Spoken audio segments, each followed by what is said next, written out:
Assalamualaikum warahmatullahi wabarakatuh. Selamat pagi anak-anak. Semoga hari ini kalian dalam keadaan sehat walafiat semuanya. Amin ya rabbal alamin. Sebelumnya, apakah ada yang tidak berangkat hari ini? Oke, alhamdulillah berangkat semua. Nah, sebelum kita memasuki pelajaran atau memulai pelajaran kita sebagai umat Islam dan sebagai salah satu dari 8 profil lulusan, marilah kita berdoa agar pelajaran hari ini atau kegiatan hari ini kita semua dapat berjalan lancar. Berdoa dimulai.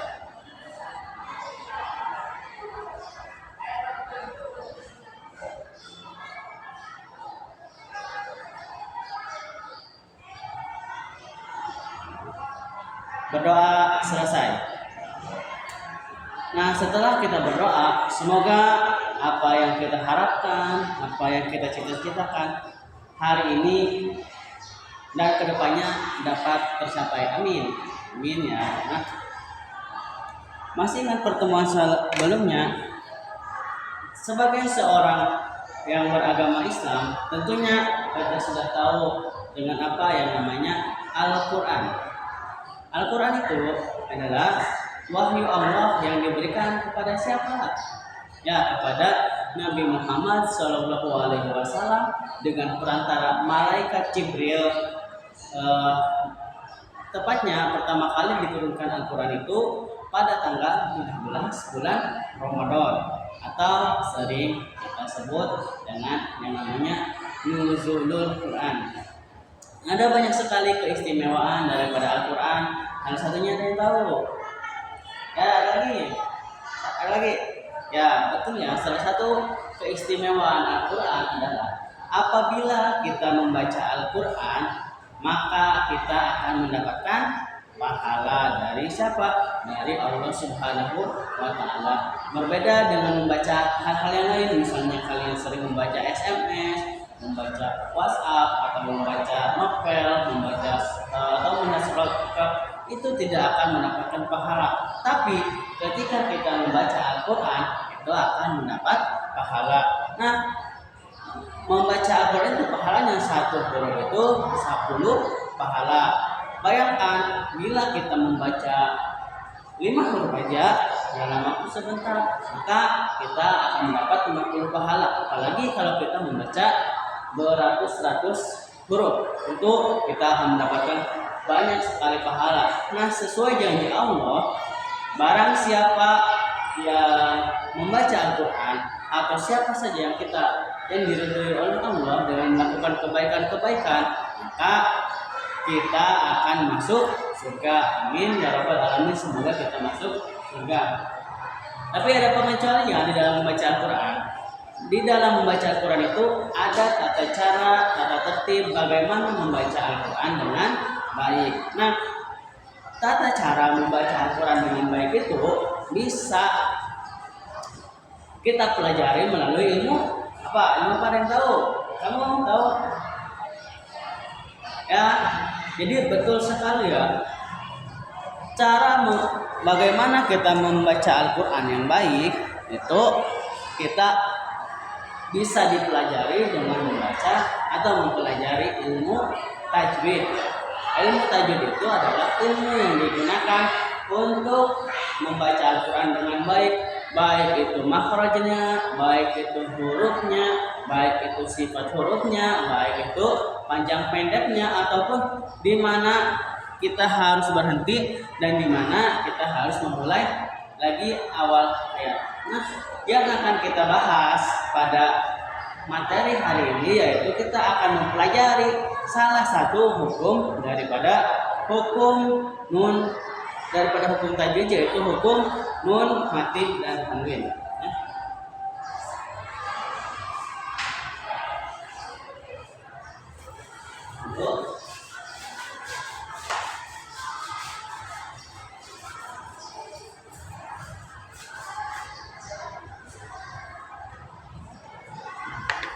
Cek go. Nah,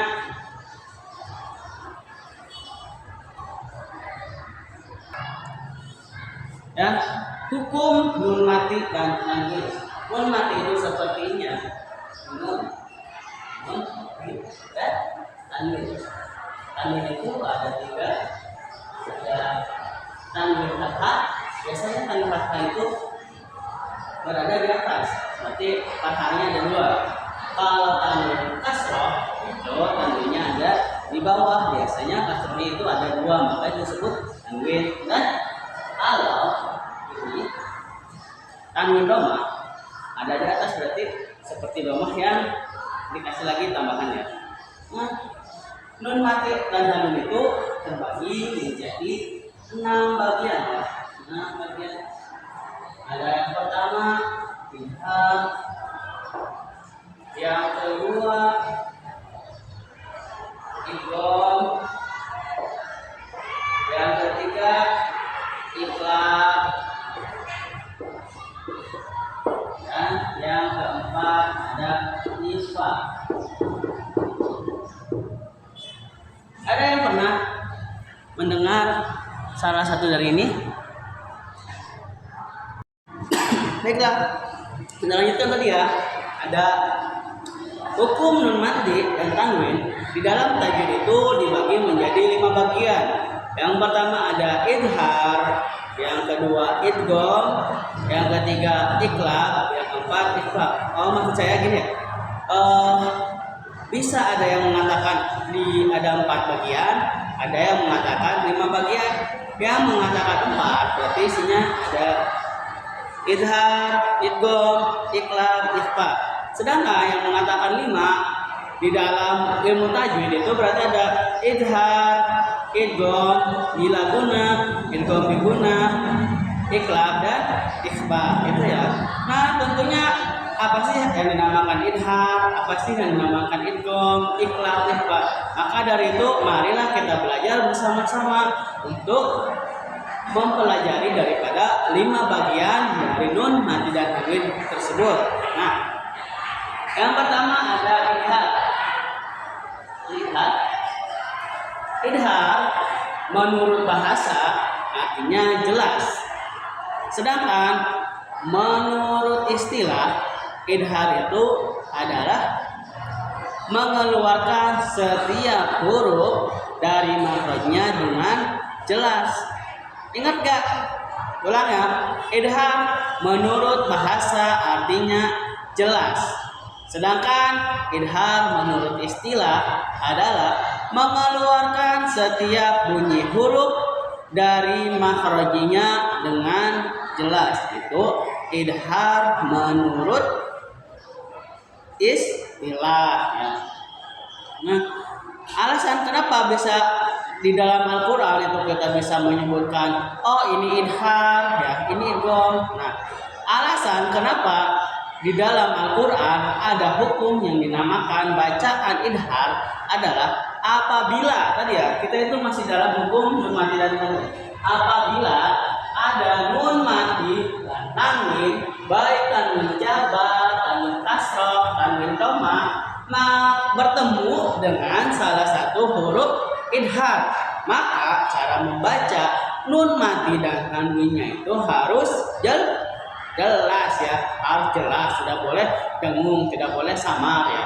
Jadi harus jelas membaca nun mati dan tanwin. Tadi ya dijelaskan bisa disebut idhar apabila ada nun mati atau tanwin bertemu dengan salah satu huruf idhar.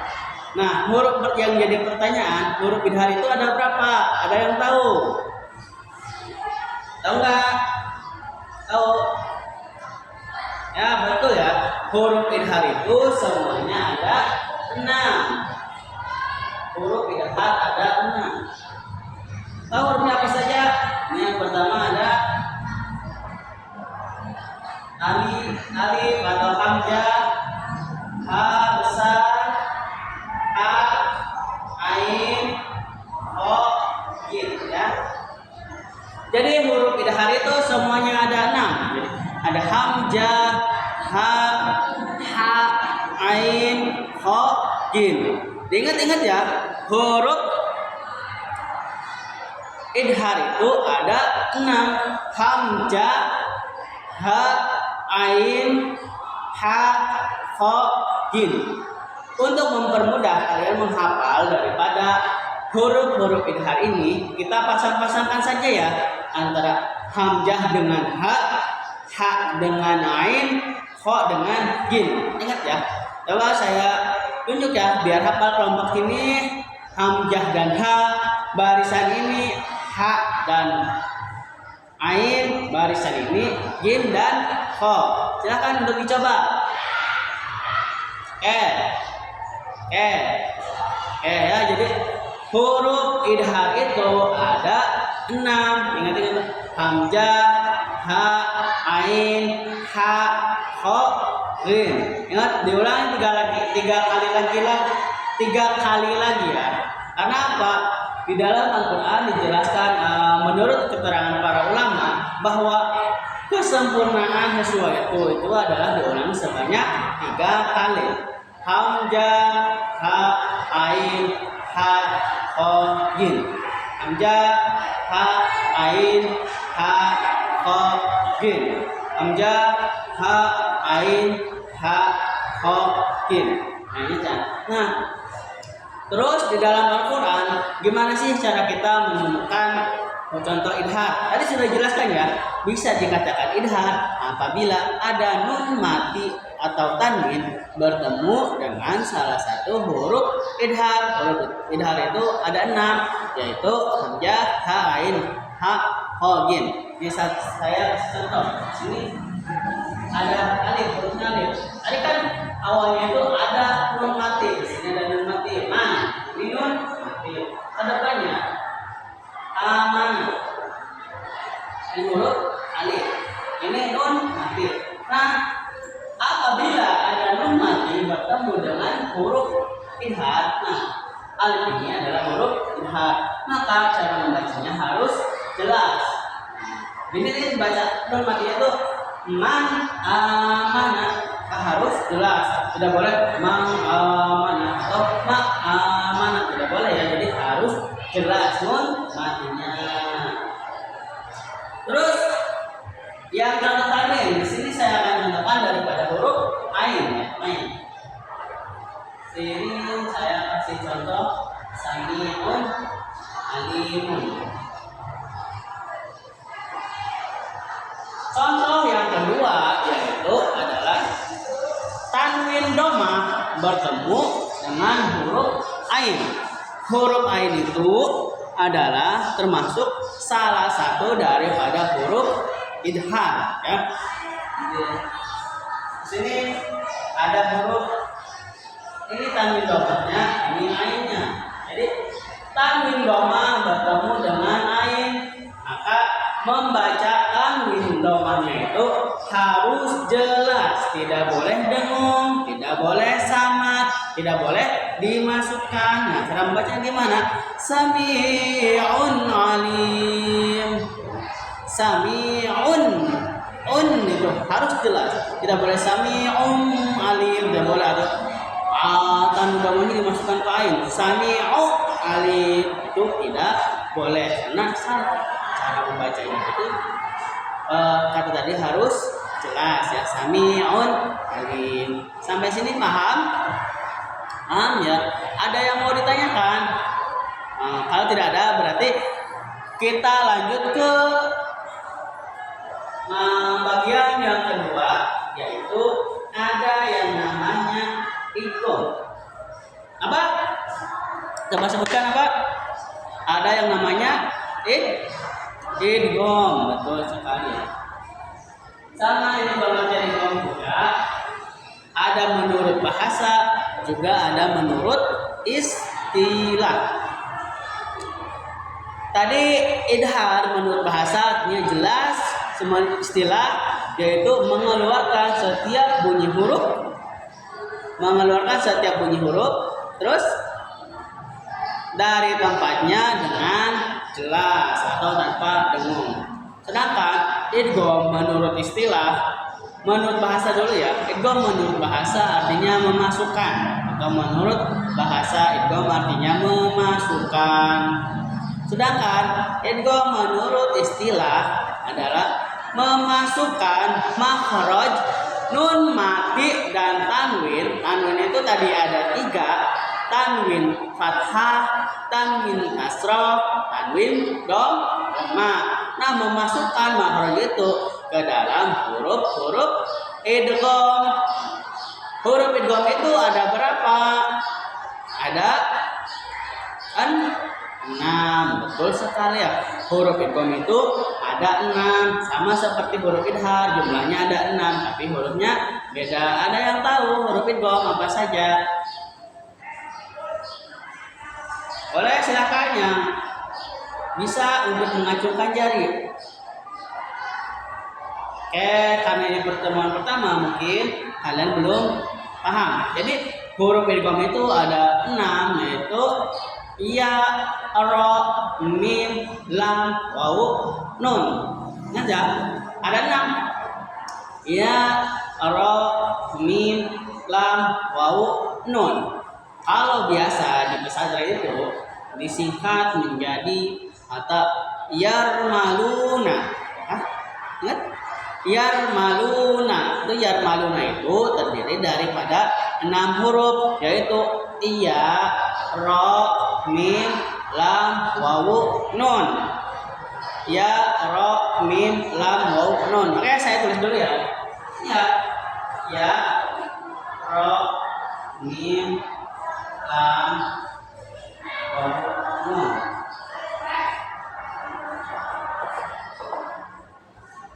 Nah, ingat ya, adik, cara membaca idgham itu adalah dimasukkan. Apa yang dimasukkan? Buku kertas? Bukan. Atau kopiah ke kepala? Bukan. Atau golok ke serangkannya? Bukan. Tapi yang dimasukkannya itu adalah makhraj nun mati dan tanwinnya itu ke dalam ini huruf yang 6 ini. Saya kasih contoh. Yang ini mayaqulu.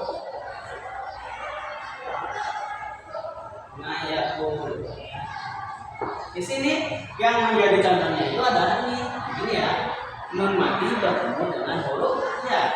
Nah, secara kita yang biasa membaca itu harusnya kan ini dibaca man yaqulu. Kenapa? Ada nun mati itu dibacanya man, terus rupanya ada ya. Nah, karena ini adalah menjadi salah satu huruf atau contoh daripada idgham, sedangkan ketika terjadi hukum idgham di suatu kalimat, maka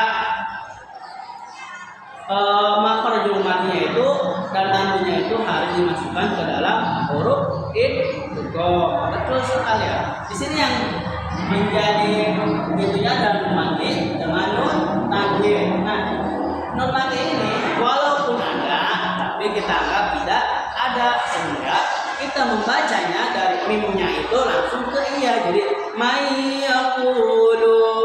Ingat ya, jadi mayaqulu. Jadi nun matinya itu dimasukkan ke dalam salah satu atau ke dalam huruf idgham. Betul ya. Di sini yang dimaksud itu adalah nun mati bertemu dengan ya. Sebelum kita membahas ke contoh-contoh yang lain, tadi saya sudah jelaskan ya. Ada yang mengatakan nun mati dan tanwin itu dibagi 4, ada yang mengatakan dibagi 5. Nah, yang dibagi 4 itu ada idhar, idgham, iqlab, sama ikhfa. Sedangkan yang mengatakan hukum nun mati dan tanwin dibagi 5 itu, di sini di idgham itu dibagi menjadi 2 ya.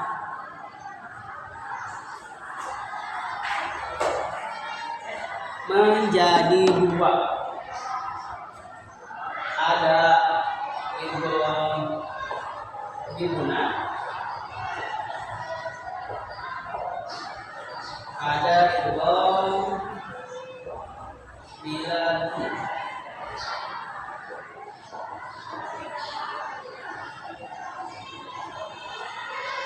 Nah, terus muncul lagi pertanyaan kayak gini, apa sih idgham bila guna? Kita kan bahasa Indonesia yang nggak ngerti bahasa Arab, kurang paham. Nah, jadi yang dinamakan idgham itu memasukkan makhraj nun mati dan tanwin kepada huruf idgham dengan memakai gunnah. Gunnah itu apa? Artinya dengung ya, dengung ya. Sedangkan kalau idgham bila gunnah itu memasukkan nun mati atau tanwinnya itu ke dalam huruf idgham bila guna atau huruf idgham dengan tidak memakai gunnah dan tidak memakai dengung. Contoh daripada idgham bigunnah. Oh iya, sebelum kita ke contoh, tentunya kita harus tahu hurufnya dulu ya. Nanti tadi secara keseluruhan huruf idgham itu semuanya ada 6, yaitu ya, ra, mim, lam, wawu, nun. Kita singkat menjadi ya, maluna. Sedangkan yang 6 ini dibagi 2 menjadi berapa? Satu ada yang 4, satu ada yang 2. Yang mempunyai 4 huruf itu adalah idgham bigunnah atau memasukkan dengan memakai gunnah ya. Sedangkan yang hurufnya 2 itu adalah idgham bila gunnah, membaca idgham dengan tidak memakai gunnah. Huruf idgham bigunnah itu ada 4, yaitu ya, nun, mim, sama wawu. Sedangkan bila gunnah itu ada 2 hurufnya, yaitu sisa tadi yang belum tadi apa? Lam sama ra. Untuk memudah mengingat huruf idgham bigunnah, maka sesuai para santri biasanya melanjutkan dengan kalimat yanmu. Yanmu itu terdiri ya dari ya, nun, mim, wawu. Sedangkan yang idgham bigunnah itu ada 2, yaitu lam, ra. Kita kasih contoh yang tadi ya, ayat 2.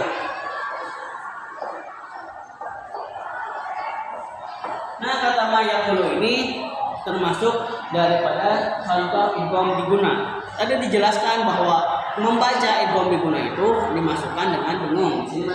Mayakulu mana ini di sini.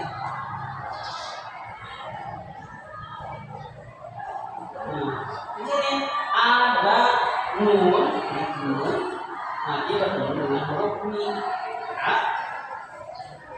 Bacaannya harus dimasukkan dan dimasukkannya harus dengan dengung. Jadi mim mislihi. Jadi perbedaannya kalau tadi di idhar itu harus jelas, di sini itu dimasukkan dan dengan dengung jadi mim mislihi. Terus ada juga idgham bila gunnah. Idgham bila gunnah itu artinya dimasukkan tetapi tidak memakai gunnah. Jadi cuma dimasukkan aja ya. Huruf itu ada 2, yaitu lam sama ra. Contoh yang lam dulu. Yang ra dan mirwabikum.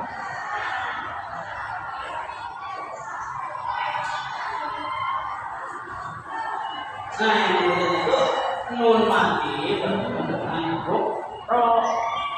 Tadi dijelaskan apabila ada nun mati bertemu dengan salah satu huruf idgham bila gunnah, maka membacanya itu harus dimasukkan tanpa memakai gunnah. Di sini adalah huruf ra, berarti membacanya mirrabbikum ya, mirrabbikum. Sampai sini paham? Paham ya? Ada yang mau ditanyakan? Tidak ada. Kalau tidak ada, silakan ini ditulis dulu. Saya kasih waktu 2 menit untuk menulis ya.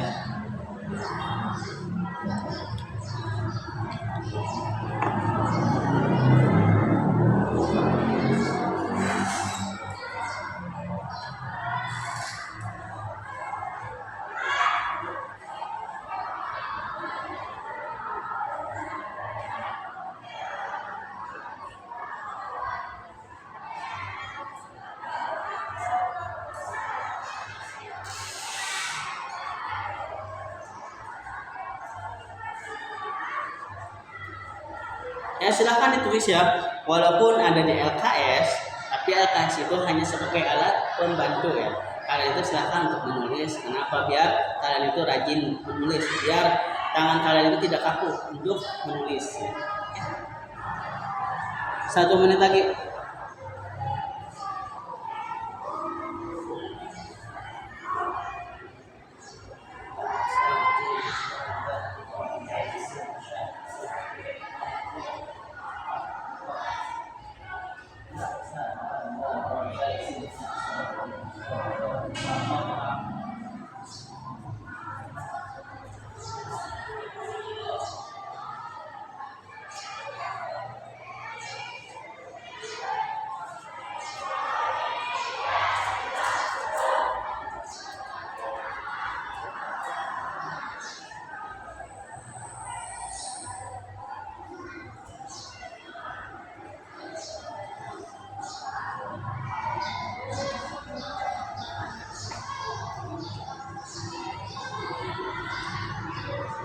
Oke, sudah selesai menulisnya ya. Kalau sudah selesai kita lanjut ke yang selanjutnya. Ada iklan. Iklan itu adalah menurut bahasa adalah menukar. Sedangkan menurut istilah iklan itu menukarkan sesuatu dari jalannya. Apa yang ditukar? Nah, jadi yang dinamakan iklan itu apabila ada nun mati bertemu dengan salah satu huruf iklan. Huruf iklan itu ada satu, yaitu mim. Mim ya. Bukan, maksudnya ba. Nah, jadi huruf iklan itu ada satu gampang ya. Tadi Edhar ada 6. Coba sebutkan dulu. Ja, ha, ain, ha, ho, gin. Terus idgham yang semuanya ada 6, yaitu ya, ro, mim, lam, waw sama nun. Sedangkan iqlab itu hanya ada satu hurufnya. Nah, tadi kalau idgham membaca dengan jelas, idgham dibaca dengan memasukkan, ada yang dengung, ada yang tidak dengung. Nah, kalau iqlab itu membaca tapi ditukarkan ya. Apa yang ditukarkannya? Ditukarkan makhraj nun mati atau tanwinnya itu kepada huruf ba. Contohnya saya kasih contoh yang jelas. Ini contoh yang gampang saja, min ba'di. Min ba'di. Nah, secara gampang itu membaca min ba'di ya. Secara hurufnya ini memang membaca min ba'di. Tapi karena ini adalah iqlab, maka dibacanya min ba'di. Makhraj nun mati atau tanwinnya itu diganti menjadi bunyi mim, bukan bunyi nun. Kalau makhraj nun mati atau tanwin itu biasanya berakhiran dengan nun ya, atau an, in, un dengan nun ya. Itu kalau tidak kemasukan apa-apa. Sedangkan kalau jadi iqlab, maka makhraj nun mati atau tanwinnya itu diganti menjadi mim. Mim ba'di, walaupun di sini tidak ada huruf mimnya. Huruf ini kan adanya nun sama ba, ada nambah, enggak ada. Tapi aku bacanya mim ba'di, dimasukkan atau ditukarkan makhraj nun mati dan tanwinnya kepada huruf mim ya. Bisa dipahami? Bisa, pasti bisa ya. Nah, biasanya kalau kita membaca Al-Qur'an, bagaimana sih cara kita mencari huruf iqlab atau mencari iqlab? Nah, contohnya biasanya ada huruf mim kecil ya, di atas banyak itu biasanya ada huruf mim kecil. Maka itu sudah dipastikan itu adalah contoh daripada iqlab ataupun tanwin ya.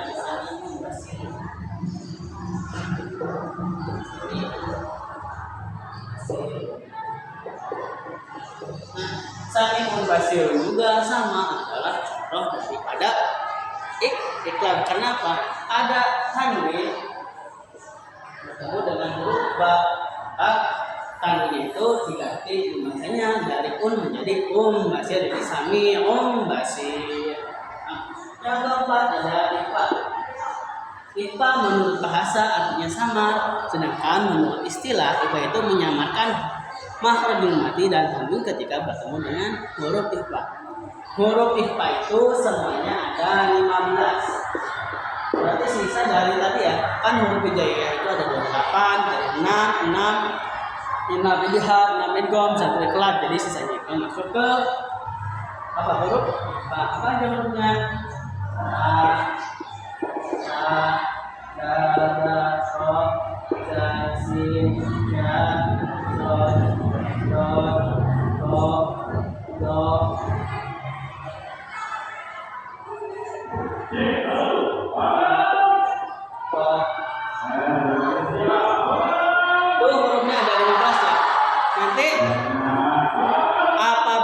Kita menemukan huruf ini, maka cara membacanya itu harus sama ya. Tidak boleh jelas, tidak boleh masukkan ataupun ditukarkan kepada huruf mim. Contohnya adalah min tahti. Min tahti di sini ada mata. Maka dibacanya min tahti, bukan min tahti tapi min tahti. Mungkin dari ilmu tajwid atau tanwin, hukum membaca tanwin itu ada 4, ada idhar, idgham, iqlab, ikhfa. Nah, mungkin hanya itu yang bisa saya sampaikan. Semoga kalian juga bisa memahami semuanya. Terima kasih. Wassalamualaikum warahmatullahi wabarakatuh.